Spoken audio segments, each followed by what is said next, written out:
anak-anak kelas 9, gimana kabarnya? Mantap, pasti semuanya dalam keadaan sehat selalu ya, dan selalu bersuka cita. Ya, kembali saat ini bertemu kembali dengan Mistika dalam pembelajaran pendidikan agama Kristen. Nah, saat ini kita akan sama-sama membahas pembelajaran kita yang bab kedua, yaitu mengenal gerejaku. Mistika juga mengucapkan terima kasih kepada kalian semua yang sudah mengikuti pembelajaran minggu lalu berkaitan dengan gereja sebagai umat Allah yang baru.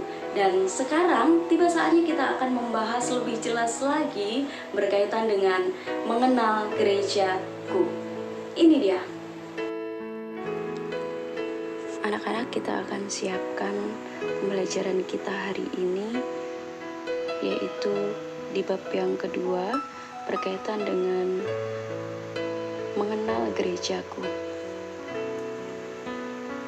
Perpecahan pertama. Pada perjamuan terakhir bersama murid-muridnya, Tuhan Yesus sudah berdoa agar murid-muridnya dan semua pengikutnya tetap bersatu. Dalam doanya, Yesus berkata, supaya mereka semua menjadi satu, sama seperti Engkau ya Bapa, di dalam aku dan aku di dalam Engkau. Tampaknya sejak awal sekali Tuhan sudah menyadari bahwa murid-muridnya akan terancam perpecahan.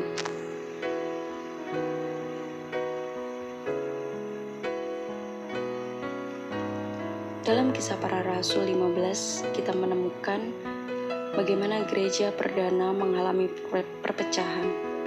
Ketika itu muncul pertentangan mengenai sunat.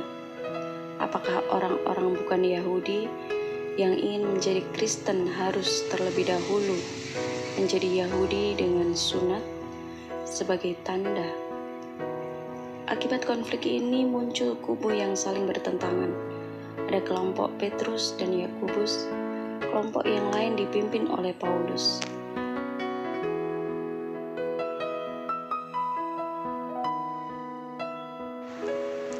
Karena itu sekitar tahun 50 Masehi, diadakan persidangan di Yerusalem yang dikenal sebagai Konsili Yerusalem atau Konferensi Apostolik. Pada akhir persidangan itu dicapai kesepakatan, yaitu mereka harus menjauhkan diri dari yang pertama, makanan yang dipersembahkan kepada berhala, yang kedua yaitu darah, dan yang ketiga adalah daging binatang yang mati dicekik, dan yang keempat adalah percabulan.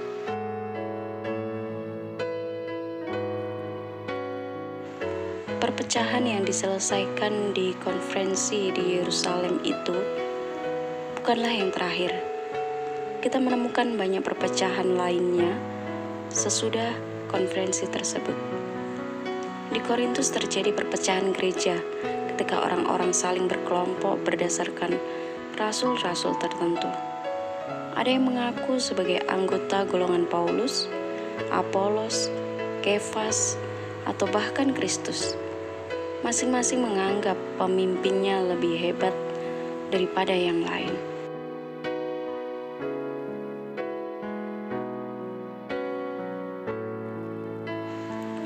Perpecahan berikutnya terjadi di Korintus ketika anggota jemaat membangga-banggakan diri mereka berdasarkan karunia roh yang mereka miliki.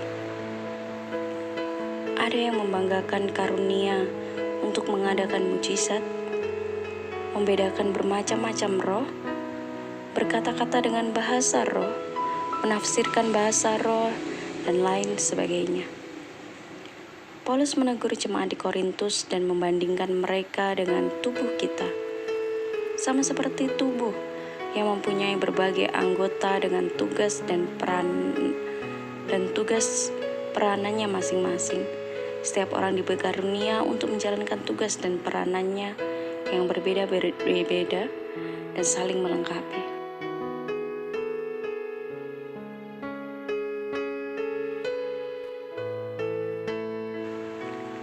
Perpecahan-perpecahan berikutnya terjadi antara gereja timur atau gereja Katolik Timur atau gereja Ortodoks dengan gereja barat, yaitu gereja Katolik Roma pada tahun 1054. Perpecahan itu terjadi ketika gereja-gereja di timur merasa bahwa gereja barat telah menambahkan kota. dalam pengakuan iman Nisea Konstantinopel, sehingga kata-kata "kami percaya kepada Roh Kudus" yang keluar dari Sang Bapa dan Sang Anak. Kata-kata "dan Sang Anak" dirasakan oleh Gereja Timur sebagai pelecehan terhadap Roh Kudus dan menjadikannya lebih rendah dan tidak lagi sejajar dengan Sang Anak.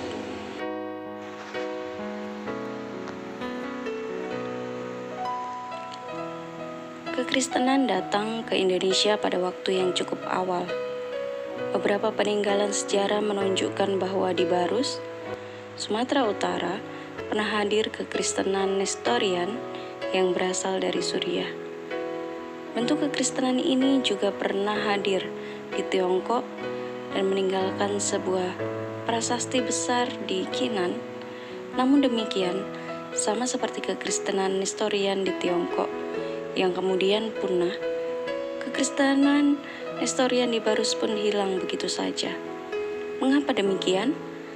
Rupanya orang-orang Kristen Nestorian ini terasing dari masyarakat sekitarnya. Mereka hidup dengan tata cara orang-orang Suriah, menggunakan bahasa Suriah yang tidak dipahami oleh masyarakat sekitar.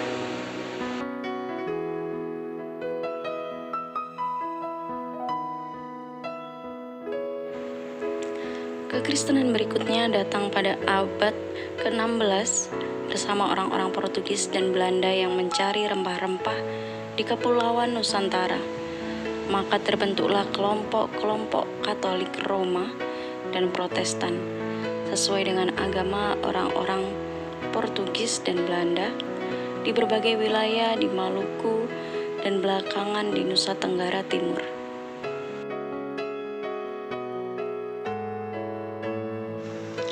Kemudian pada abad ke-20 dan berikutnya, kita menyaksikan banyak sekali misionaris yang datang ke Indonesia, kebanyakan dari Amerika Serikat, dan membawa berbagai bentuk kekristenan yang lain, seperti gereja-gereja Pentakosta dan karismatik, gereja-gereja Mennonite, Advent, Baptis, gereja-gereja Injili, gereja Mormon, gereja Kristus, ahli ilmu pengetahuan, Christian Science, dan lain-lain.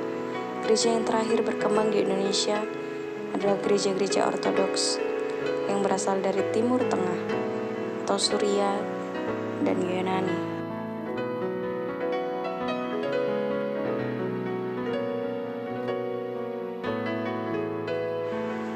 Untuk menghindari perpecahan lebih lanjut, gereja-gereja di Indonesia pada tanggal 25 Mei 1950, 22 gereja Protestan di Indonesia berkumpul di Jakarta dan mendirikan Dewan Gereja-Gereja di Indonesia. Sekarang berganti nama menjadi Persekutuan Gereja-Gereja di Indonesia. Kini jumlah anggota PGI mencapai 88 gereja.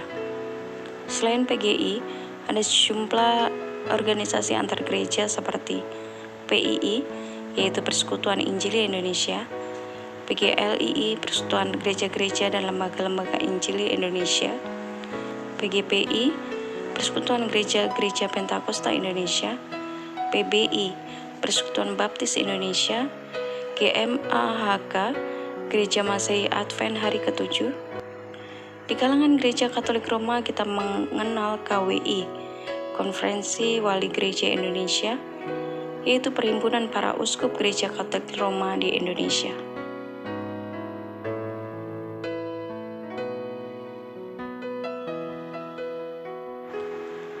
Pada kenyataannya, doa Tuhan Yesus agar gereja Tuhan tidak terpecah-pecah masih jauh dari kenyataan. Namun tanda-tanda kerjasama dan keinginan untuk bersatu itu masih tetap ada. Pada bulan Mei 2013, menjelang sidang raya ke-10, Dewan Gereja-Gereja Sedunia, gereja-gereja di Indonesia mengadakan Celebration of Unity, yaitu perayaan keesaan sebagai acara pendahuluan sidang raya tersebut di Jakarta. Acara ini diikuti oleh PGI, PGPI, PGLII, PBI, Gereja Ortodoks, Bala Keselamatan, Gereja Masehi Advent Hari ke-7, dan juga oleh semua keuskupan Gereja Katolik Roma di Indonesia. Anak-anak memang tidak mudah untuk mengenal sejarah, tapi kita perlu mengetahuinya. Ada banyak gereja di dunia. Gereja-gereja itu umumnya lahir dari perpecahan. Padahal Tuhan Yesus tidak menghendaki perpecahan gereja. Sebab hal itu justru akan menghambat kesaksian gereja kepada dunia bahwa Tuhan Yesus telah mendamaikan seluruh umat manusia. Karena itu, gereja-gereja kita terpanggil untuk mengusahakan persatuan dan kerjasama yang baik satu sama lain. Gereja juga terpanggil untuk mengusahakan kesejahteraan umat manusia di dunia. Ada banyak hal yang telah dan dapat dilakukan oleh gereja, antara lain melestarikan lingkungan hidup dan berjuang melawan pengerusakannya. Dan masih banyak tugas lain yang dapat dikerjakan oleh gereja di dunia untuk mewujudkan keberpihakannya bagi kehidupan. Anak-anak yang terkasih, itu hanya sebagian saja dari apa yang kita bisa dengarkan dan juga kita bisa ketahui bersama berkaitan dengan gereja. Saat ini yang terpenting adalah bagaimana kita sebagai gereja Tuhan mampu menjadi saksi bagi banyak orang. Apapun saat ini yang menjadi gereja kita, yang kita ketahui dan kita yakini adalah kita mampu menjadi saksi Tuhan dan kita mampu untuk bisa memberitakan firman itu kepada orang-orang yang belum mengenal Tuhan, sehingga mereka boleh menjadi percaya kepada Tuhan dan menerima keselamatan sama seperti kita. Amin. Oke anak-anak, kita saat ini berada di penghujung pembelajaran kita. Mistika bersyukur karena kita semua bisa mengikuti pembelajaran ini dari awal sampai akhir. Mistika selalu berpesan kepada kalian supaya kalian bisa terus mempergunakan setiap waktu yang ada dengan sebaik mungkin dan selalu mengaplikasikan setiap pembelajaran kita dalam kehidupan kita hari lepas hari. Mistika selalu menganjurkan kepada kalian untuk tetap jaga kesehatan, jangan lupa untuk rajin-rajin cuci tangan, selalu makan makanan yang bergizi, dan tetap andalkan Tuhan. Itu saja yang Mistika bisa sampaikan. Mistika mengucapkan terima kasih banyak. Tuhan Yesus memberkati kita semua.